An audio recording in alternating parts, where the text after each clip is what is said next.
বাজলো সানাই বাজলো রেশা খেলো শুভ তিথি রাজার ঘরে ছোট রানী এলো পদ্মাবতী রানী পদ্মাবতী রাজার আরো 6টি রানীর ছিল না সন্তান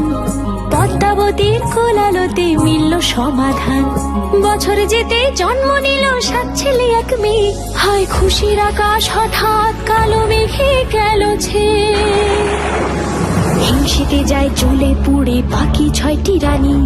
যুক্তি করে ঘটায় ওরা 7 কুমারের হানি সুযোগ মতো 7 ছেলেকে মাটিতে দেয় পুঁতে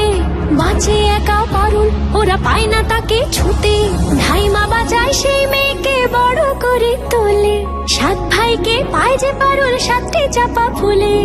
এত কিছুর পরেও রাজার বিপদ যে কাটে না সূর্য নগরে সুখের সূর্য আর ওঠে না